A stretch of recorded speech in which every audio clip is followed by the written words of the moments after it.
हमारे साथ कार्यक्रम में आज जुड़े हैं एंजल वन के प्रथमेश माल्या, एसएमसी ग्लोबल की वंदना भारती, आईएमडी के सीनियर साइंटिस्ट आर.के. जनमनी और विघ्नहर्ता गोल्ड के founder and CEO Mahendra Luniya से भी करेंगे बात। लेकिन अपने एक्सपर्ट्स के पास पहले जाएंगे। और प्रथमेश, आपकी टॉप पिक्स इस बाजार में कहाँ हैं जहां पर सब जगह बिकवाली देखने को मिल रही है?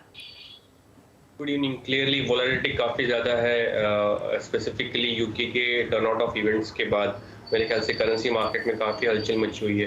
बट कमोडिटी स्पेसिफिकली दो ट्रेड्स यहाँ पे काफ़ी अच्छे दिखाई दे रहे हैं सेल साइड में। एक तो क्रूड अक्टूबर वायदा जो बेचने की सलाह रहेगी 6470 पर, 6555 का स्टॉप रहेगा, नीचे में टारगेट 6300 के लिए रहेंगे।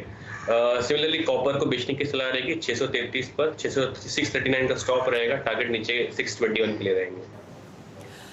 वंदना, एग्री ट्रेड में भी काफी उठापटक देखने को मिली है। कच्चा तेल तो नीचे है ही, लेकिन हमने बायोफ्यूल्स पाम तेल को आज 14 साल का लोज बनाते हुए फिर देखा। अक्रॉस कमोडिटीज अब आपकी क्या राय है?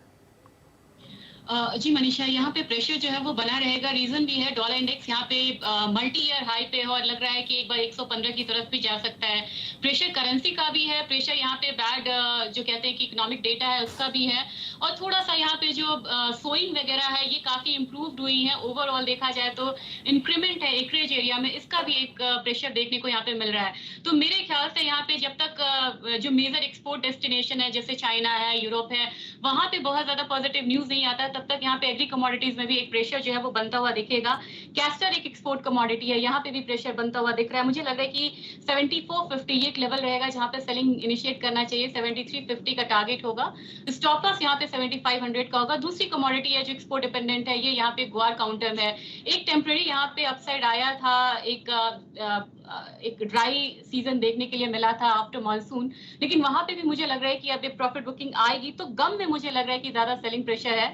9810 ये एक लेवल रहेगा जहां पे सेलिंग इनिशिएट करना चाहिए। 9500 तक नीचे की तरफ प्राइसेस आता हुआ देख सकते हैं। तो स्टॉप लॉस इसके लिए लगाना होगा 9925 का। जी हाँ, अच्छी खासी मुनाफा वसूली अक्रॉस बोर्ड देखने को मिली है। और गुआर गम जैसे वंदना कह भी रही है, 3.5% की गिरावट आपकी स्क्रीन पे फिलहाल, और ज्यादातर कमोडिटीज में आज इसी तरह का ट्रेंड देखने को मिला है। लेकिन बड़ी खबर यहाँ पर मानसून की तरफ से है। ऑलमोस्ट 4-5 दिन ही बचे हैं यहाँ पर साउथ वेस्ट मानसून की ऑफिशियल वापसी में। अब तक का जो मानसून है वो 7% एक्सेस है, और हमने कई एरियाज में उसके बावजूद भी यहाँ पर डेफिशिएंट मानसून होता हुआ देखा है। हमारे साथ आईएमडी के सीनियर साइंटिस्ट आर.के. जनमनी हैं। मिस्टर जनमनी, बहुत शुक्रिया समय निकालने के लिए। किस तरह से आप रिटर्न होता हुआ देखते हैं, क्योंकि अभी भी काफी जगहों पर बारिश है, महाराष्ट्र की बात की जाए या दिल्ली हरियाणा के आसपास की बात की जाए, कैसे देखते हैं आप अगले 3-4 दिन, कैसे देखते हैं आप सितंबर के अंत तक? देखिए, जो रेंट का जो स्थिति है वो तो उत्तर भारत में तो रेंट जा चुका है। ओके। आज ऐसे कोई मतलब इवनिंग तक ऐसे कोई एक्टिविटी नहीं है। पहाड़ों में थोड़ा बहुत छुटपुट हुआ होगा। तो अगर कोई सिस्टम का बात करें तो मेनली जो बंगाल का खाड़ी में जो हमारा केंद्रीय बंगोपसागर है वहाँ के सर्कुलेशन में और जो कुछ रेन हो रहा है यही उड़ीसा, झारखंड, छत्तीसगढ़, बिहार, बंगाल, इसी में छुटपुट रेन हो रहा है। कोई मेजर एक्टिविटी नहीं है। और जहाँ तक हमारा फोरकास्ट है तो मेनली तो हमारा उत्तर पश्चिम भारत से मानसून का विड्रॉल कंडीशन बन रहा है। हम आज भी हम दिए हैं बुलेटिन में कि जो पश्चिम राजस्थान और उसके आजू बाजू इलाका है, चाहे पंजाब, हरियाणा और जो एरिया है, तो मानसून कभी भी विड्रॉ हो सकता है नेक्स्ट 3 to 4 डेज कुछ पार्ट से। और अगर सीजन का बात करें तो बहुत बढ़िया सीजन रहा। और जो सितंबर सेकेंड हाफ का जो परफॉर्मेंस रहा उत्तर प्रदेश, पंजाब, हरियाणा, दिल्ली में बहुत ही मतलब ड्रामेटिक था। आप ये मैं बोलना चाहता हूँ कि सितंबर में जो 15 या उसके पहले जो उत्तर प्रदेश का मेनली जो -42, -38 चल रहा था वो रिड्यूस कम मतलब मेकअप भी बहुत ज्यादा हुआ और उसकी जो वैल्यू है it has come to -25 to 30। यानी अभी जो भी हमारा 6 सब डिवीजन प्लेन्स में 5 सब डिवीजन डेफिशिएंट है, चाहे मैग्नेटिक वेस्ट बंगाल हो, झारखंड हो, बिहार हो, पूर्व और पश्चिम उत्तर प्रदेश है, उसके डेफिशिएंट बहुत ही कम है, 21 से 25 और % है। That's all. ओके मिस्टर जनमनी, एक दो सवाल जो आपसे वो ये कि इस बार आप कहेंगे विड्रॉल थोड़ा सा डिलेड था। जिस तरह से हमने सितंबर की बारिश होते हुए देखी वो भी थोड़ी सी ज़्यादा थी, क्योंकि कई जगह पे कहा जा रहा है कि जो खड़ी फसल है उसको इस समय बारिश की ज़रूरत नहीं होती है। तो आप कहेंगे एक पैटर्न चेंज हमने यहाँ पर आता हुआ देखा है? देखिए, जो सितंबर में जो हमें जो ओवरऑल मिला इंडिया का, जो 15 सेंटीमीटर नॉर्मल है, 17 सेंटीमीटर अब तक मिल चुका है, प्लस 12% है, और उसमें ज्यादा तक फायदामंद जो हुआ है हमारा सेंट्रल इंडिया को, प्लस 26%। और उत्तर पश्चिम भारत जो है सेकेंड हाफ में बहुत ज्यादा रेन हुआ, जिसके कारण मैं ये बोलना चाहता हूँ कि सितंबर में जो हमारा जो दिल्ली हरियाणा का जो रेन है वो प्लस 50 से प्लस 84% आ गया 1 सितंबर से अप टू 26 सितंबर। और अगर हम नॉर्थ वेस्ट के लिए प्लस 18%, यानी जो सेंट्रल इंडिया और जो नॉर्थ वेस्ट इंडिया रेन सितंबर में ज्यादा हुआ है। लेकिन ये देखना पड़ेगा कि एक्चुअल फील्ड में इसका क्या इम्पैक्ट रहा। जैसे आप बोल रहे थे कि अभी जो समय है इसकी जो क्रॉप का मैच्योर स्टेज में है, और ये वो देखना पड़ेगा, वो तो हमारे पास डाटा नहीं है, बट रेंज जरूर ज्यादा हुआ है आज पर आंकड़ा। ओके। और आपको लगता है कि जिस तरह से यहाँ पर एक टाइफून की बात की जा रही है और कहा जा रहा है कि अभी भी एक लो प्रेशर एरिया यहाँ पर बे ऑफ बंगाल में है, आने वाले हफ्ता 10 दिन 15 दिन के लिए अब क्या राय है? नहीं, देखिए, अभी आज का हम लोग का जो हाई लेवल मीटिंग हुआ था, तो हम लोग रिव्यू कर रहे थे कि दशहरा का टाइम आ रहा है कि जो उत्तर बंगोपसागर या केंद्रीय बंगोपसागर में जो डेवलप होगा, अभी जो सर्कुलेशन है उसमें तो चांस नहीं है, लेकिन नया एक बन रहा है 1 या 2 तारीख को, तो वो मॉनिटरिंग स्टेज पर है। अभी वेरी अर्ली जो रेमिनेंट्स आ रहा है, बिल्कुल एक रेमिनेंट्स आएगा बंगोपसागर में, लेकिन वो कितना मतलब लो प्रेशर बनेगा, जरूर लो प्रेशर बन सकता है 3 या 4 को या 5 अक्टूबर को, लेकिन बहुत अर्ली है उसके बारे में बोलना है। तो जरूर उसका जो इम्पैक्ट है फिर उत्तर उड़ीसा और जो मेनली जो रहता है जो हमारा वेस्ट बंगाल है, वहाँ तो रेन बढ़ेगा 3-4 तारीख को, लेकिन बिल्कुल हम लोग अभी वार्निंग लेवल तो गए नहीं, क्योंकि टू अर्ली टू टेल, क्योंकि हम लोग मैक्सिमम 5 दिन तक देते हैं। जरूर आउटलुक में एक लो प्रेशर बन सकता है 3-4 को बंगाल का खाड़ी में, अभी मॉनिटरिंग में। Fair point. मिस्टर जनवरी, बहुत शुक्रिया साथ जोड़ने के लिए और वो अपना डिटेल भी देने के लिए। तो क्लियरली एक नज़र वहाँ पर ज़रूर रहेगी। जैसे कहा जा रहा है कि 3, 4, 5 तारीख के आसपास एक लो प्रेशर एरिया फिर से बन सकता है। उड़ीसा वेस्ट बंगाल में ज़्यादा बारिश फिर से आ सकती है, लेकिन वो जो एडवाइजरी है वो भी आने में 3-4 दिन यहाँ पर बाकी हैं। तो मानसून की तो ये बात हुई, लेकिन एक और जो बड़ी खबर है आज की वो सोने को लेकर है, जहां पर मुनाफा वसूली आज भी जारी देखने को मिली। 1675 का अंतर्राष्ट्रीय बाजारों में एक स्ट्रॉन्ग सपोर्ट रहा है, जो हमने बहुत आराम से टूटता हुआ देखा।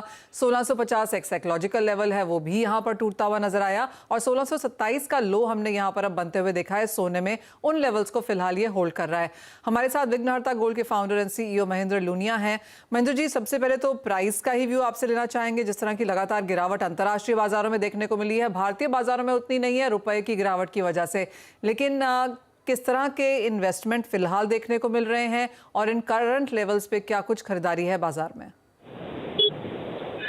मनीषा जी, धन्यवाद। सबसे पहले तो आपने मुझे फिर से एक बार आके आपके दर्शकों के साथ आपके साथ रूबरू होने का मौका दिया। यस, आपने जो जैसे बोला कि एक नीचे का लेवल 1580 का तोड़ते हुए गोल्ड अभी भी नीचे जा रहा है। काफी सारी चीजें हैं इसके लिए, और उसके कारण वो नीचे जा रहा है। एक हम लोग क्या करते हैं ना, हमेशा जब भी रिव्यू लेते हैं अपन अपर साइड देखते हैं। हमने कभी आज तक अपने दर्शकों को या अपने इन्वेस्टर को अपन ने कभी डाउन साइड बताया नहीं है। हाल ही में मुझे एक मराठी जो वीकली निकलता है, उसने मुझे पूछा था कि नीचे तक कहाँ तक जा सकता है। तो मैडम, आपको मुझे या तो आपको भी बहुत अच्छा होगा कि मेरा जो कहना है वो बहुत नीचे का है। मुझे तो ऐसा लगता है कि 45,000 तो टूटेगा ही, 42,000 भी बहुत ही जल्द बताएगा। लेकिन अगर लॉन्गर टर्म में हमने अगर गोल्ड को देखा है, तो गोल्ड अपन हमेशा कमोडिटी है ऐसा कहते हैं, लेकिन कमोडिटी का एक डिमांड एंड सप्लाई का रूल होता है। क्योंकि हम उसे यूज करते हैं तो वो खत्म हो जाती है, that's why there is a demand and supply आ जाता है। लेकिन गोल्ड एक चीज ऐसी है ना कि इंडिया में इसे उठा के अपने तिजोरियों में रखने की परंपरा रही है हमेशा से। इसके कारण मुझे ऐसा लगता है कि गोल्ड को हम लोग आर्टिफिशियली रेट बढ़ाते हैं इंडिया में। आपने सही कहा कि डॉलर के गिरने के कारण गोल्ड को इतना ये नहीं आया है, इम्पैक्ट नहीं हुआ है। लेकिन हो सकता है आगे के कुछ दिनों में डॉलर की इंडियन करेंसी के सामने भी गिरे। डॉलर गिरे मैं बोल रहा हूँ आपको, इंडियन करेंसी नहीं बोल रहा हूँ मैं आपको। हो सकता है कि अगर डॉलर गिरता है तो उसका इम्पैक्ट बहुत बड़ा हो सकता है। गोल्ड के प्राइसेस के बारे में सोचते हुए, इन्वेस्टमेंट करते हुए इन्वेस्टर्स ने ये भी चीजें ध्यान में रखनी चाहिए कि ये एक ऐसी कमोडिटी है जिसे आर्टिफिशियली बढ़ाया जा रहा है, ऐसा मुझे लगता है। ओके, बाकी तो देखते हैं कि कितना तक नीचे आ सकता है। प्रथमेश का एक व्यू ले लेते हैं यहाँ पर सोने में। प्रथमेश, जैसे महेंद्र जी ने कहा ये तो काफी बेरिश है यहाँ से सोने में, आपका क्या व्यू है? आपको क्या लगता है कहाँ पर एक स्ट्रॉन्ग सपोर्ट देख सकता है सोना?